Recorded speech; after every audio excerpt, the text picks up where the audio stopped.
tous et à toutes, notre dernier chapitre consacré à la chimie, un médicament de sa formulation à sa synthèse. Les compétences à acquérir, une grande partie d'entre elles ont déjà été travaillées en activité expérimentale. Analyser la formulation d'un médicament, comprendre le rôle de la chimie de synthèse, élaborer et mettre en œuvre un protocole d'extraction à partir d'informations sur les propriétés physiques et les espèces chimiques recherchées, utiliser une ampoule à décanter, un dispositif de filtration, un appareil de chauffage dans les conditions de sécurité. Le plan du cours en 3 points. Tout d'abord la définition d'un médicament, puis une partie sur l'extraction et enfin la synthèse. Allez, c'est parti. Quel est le point commun de tous ces médicaments ? Quelques secondes de réflexion. Alors, une idée ? Ça y est ? En effet, ces quelques médicaments possèdent tous le même principe actif, à savoir l'ibuprofène. Mais au fait, c'est quoi un médicament ? Un médicament, c'est une substance, un mélange, composé d'au moins un principe actif et souvent d'excipients.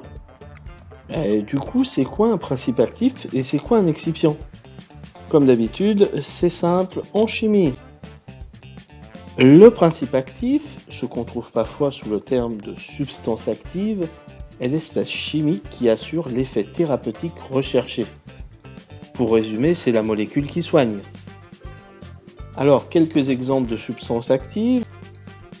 La molécule d'ibuprofène, représentée ici, c'est un anti-inflammatoire, antipyrétique, c'est-à-dire qu'il lutte contre la fièvre, et analgésique, c'est-à-dire qu'il lutte contre la douleur.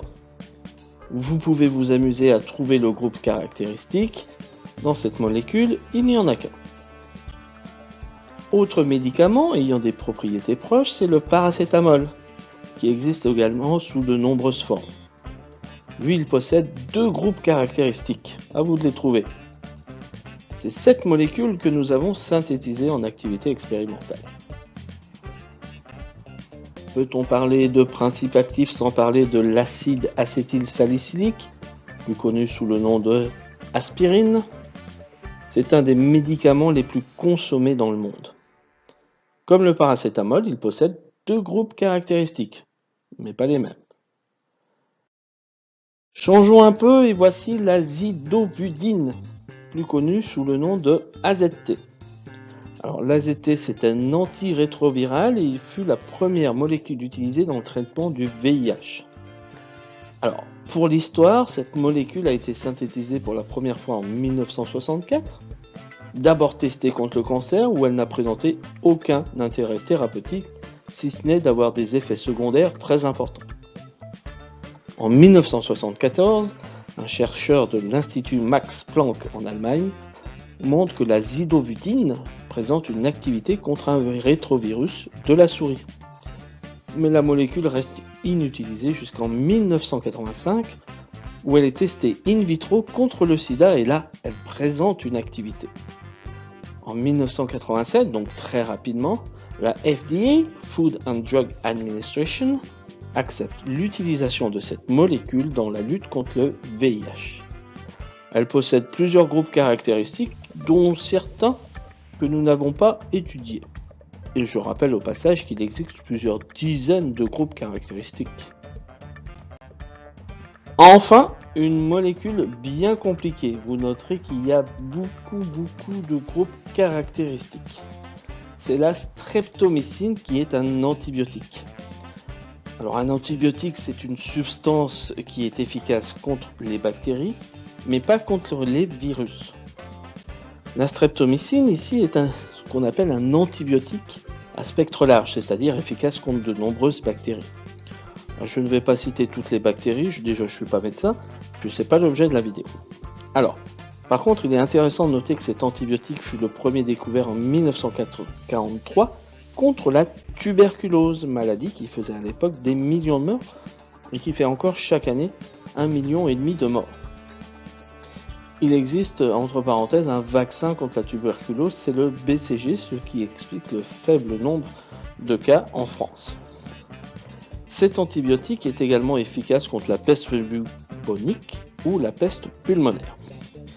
Alors pour la petite histoire, la streptomycine est isolée en 1943 par Albert Schatz, qui est à l'époque étudiant. Mais c'est son professeur Selman Waksman qui va tirer profit de cette découverte en recevant le prix Nobel de médecine en 1952. Et ce n'est pas la première fois que ce genre de mésaventure arrive à des étudiants. Nous avons vu ce qu'était un principe actif, autre composant d'un médicament, l'excipient. Un excipient, c'est une substance qui n'est pas active médicalement, c'est le rôle du principe actif, on vient de le voir. Donc, ce n'est pas actif médicalement, mais les excipients permettent d'assurer la consistance, la forme, la couleur, la stabilité, le goût du médicament. Ces informations, on les retrouve dans les notices des médicaments. Exemple ici d'un médicament à l'ibuprofène, le principe actif, la substance active est l'ibuprofène, et les autres composants, ce sont les différents excipients. Vous voyez qu'il y a beaucoup d'excipients dans ce composé. Alors, dans le monde de la pharmacie, on trouve des médicaments dits princeps et des médicaments dits génériques.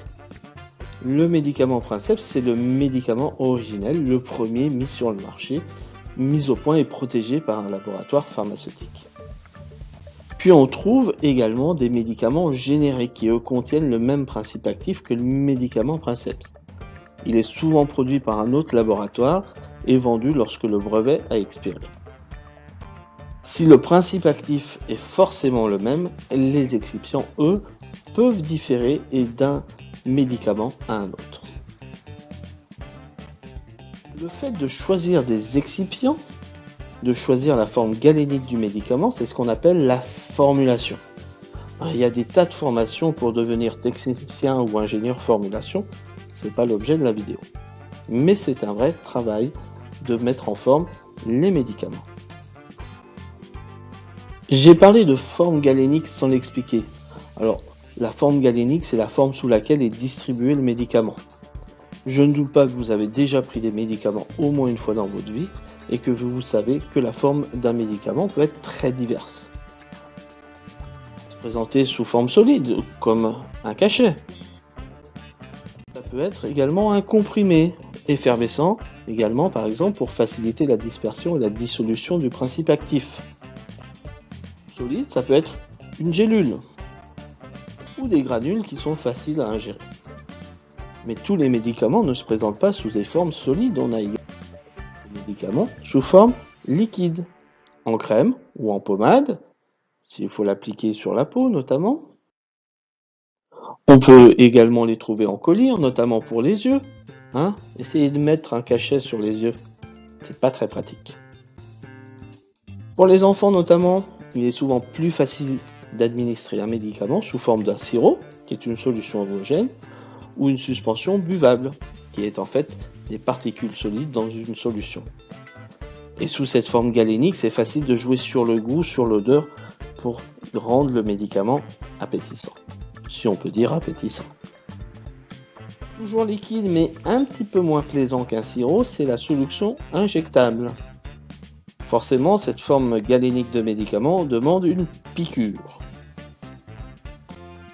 On peut trouver également des médicaments sous forme de suspension gazeuse, c'est le cas d'un spray, également sous forme d'un atomiseur. Donc toutes ces formes galéniques, le spray et l'atomiseur, sont adaptés pour l'administration de médicaments pour les voies respiratoires. Alors il existe de nombreuses formes galéniques avec leurs avantages propres, leurs inconvénients, mais ce n'est pas l'objet de la vidéo. La question c'est d'où vient le principe actif.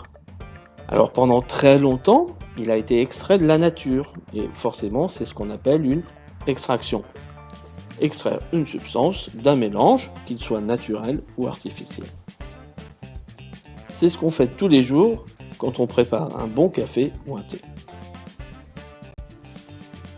Quelques exemples de techniques d'extraction, nous en avions mis en œuvre en TP. Nous pourrions passer de nombreuses séances à s'amuser pour faire des extractions. Alors, l'extraction solide-liquide, comme par exemple l'infusion, dans lequel on utilise un solvant chaud et un solide duquel on veut extraire un ou des composés. On a également la macération, cette fois on va utiliser le solvant à froid, ou encore la décoction, ou comme l'infusion on utilise le solvant chaud, sauf que durant la décoction, le mélange est chauffé continuellement. De petites extractions, industriellement, on a le même principe en un peu plus gros. Ici, on fait du thé en quantité industrielle pour les boissons de thé glacé. Autre technique, l'hydrodistillation. Un ballon dans lequel on met de l'eau et un solide, souvent des fleurs, et on chauffe le tout et on récupère les vapeurs après condensation dans un Erlenmeyer. C'est souvent utilisé pour extraire des huiles essentielles, ici l'huile essentielle de lavande. Ces huiles n'étant généralement pas miscibles à l'eau, on récupère dans l'Erlenmeyer deux phases, une phase aqueuse et une phase organique. On a évidemment la version industrielle qui est toujours très utilisée, notamment dans le sud de la France, dans la région de Grasse, qui est très réputée pour ses parfums. L'extraction liquide-liquide que nous avons utilisée en TP, de solvants non miscibles, et l'objectif c'est de faire passer, entre guillemets, une substance d'un solvant vers un autre. Pour cela, au laboratoire, on utilise une ampoule à décanter. Et également, il existe les versions industrielles ou semi-industrielles de l'extraction liquide-liquide. Et dans le cas ici, elles peuvent même fonctionner en continu. C'est quand même beau la chimie. Ensuite, on peut même utiliser des gaz pour faire des extractions. C'est le cas du CO2, avec notamment l'extraction de la caféine du café pour faire du café décaféiné. Ce procédé s'est beaucoup développé dans les années 70. On utilise du CO2 sous haute pression pour le rendre ce qu'on appelle supercritique. Et donc, évidemment, il faut utiliser des appareils pour le comprimer, mais également tout un ensemble de réacteurs qui vont supporter la pression. Ce procédé évite d'utiliser des solvants pour ôter la caféine du café. Pensez-y la prochaine fois que vous commanderez un déca. Il n'est pas toujours possible d'utiliser l'extraction. Et il faut se tourner vers la synthèse, autrement dit la fabrication de l'espèce chimique par transformation, par réaction chimique. Quand la molécule existe naturellement, on peut faire des synthèses pour des questions de coût, de disponibilité, de quantité à produire, mais aussi de préservation des ressources naturelles. Dans le cas d'une molécule artificielle, eh bien, forcément, il faut la fabriquer, il faut la synthétiser. En petite remarque au passage, une molécule qu'on va préparer de manière artificielle mais qui existe dans la nature est identique à la même molécule d'origine naturelle. Du coup, si cette dernière a des effets thérapeutiques, la version synthétique a les mêmes effets thérapeutiques, ni plus ni moins. Que nous faut-il pour faire une synthèse? Première chose, il faut un protocole expérimental ou un mode opératoire qui va indiquer les étapes à réaliser. Ce mode opératoire va nous donner les consignes de sécurité et de toute façon, il faut s'informer sur les risques et les mesures de protection à prendre vis-à-vis des réactifs, évidemment, mais vis-à-vis des produits que l'on va fabriquer. Et pour ce faire, on utilise les pictogrammes de sécurité. Et évidemment, avant de faire la synthèse, il vaut mieux lire le protocole en entier.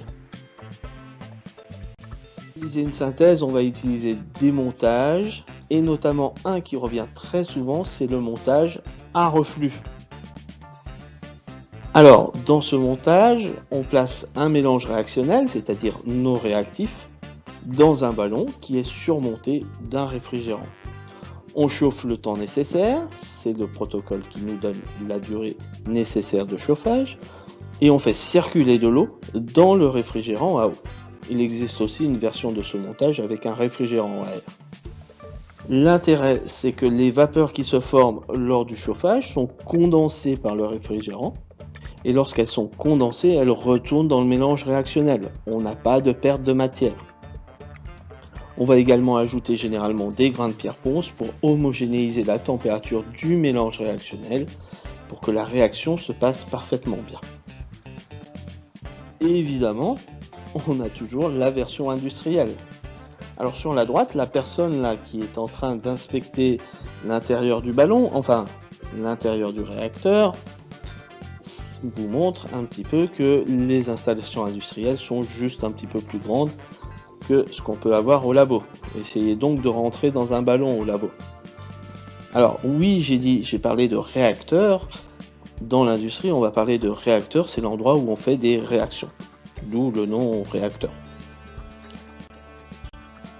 Et on peut même avoir beaucoup plus gros sur des sites industriels avec même des techniques pour faire des synthèses en continu pendant des jours entiers. La synthèse est finie, le travail lui n'est pas fini, car il faut encore séparer le produit et le purifier. Alors pour faire la séparation, on peut filtrer, on peut décanter.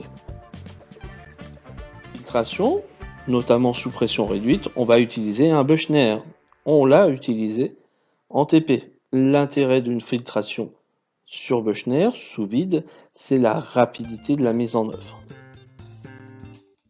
Ensuite, il faut purifier, soit par extraction avec un solvant, on va faire une extraction liquide-liquide par exemple, soit par recristallisation. La recristallisation, c'est dissoudre le solide dans un peu de solvant à chaud, éliminer les impuretés insolubles, et puis on refroidit pour récupérer des cristaux purifiés. Et ultime étape, il faut quand même analyser le produit pour vérifier que c'est bien ce qu'on attendait et vérifier s'il est pur ou non. Alors, pour vérifier, on peut utiliser un bancofleur pour vérifier la température de fusion.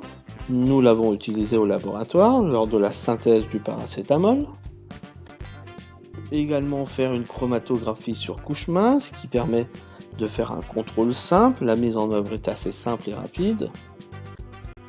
Alors dans l'industrie, on peut avoir du matériel plus coûteux comme la chromatographie liquido-gazeuse.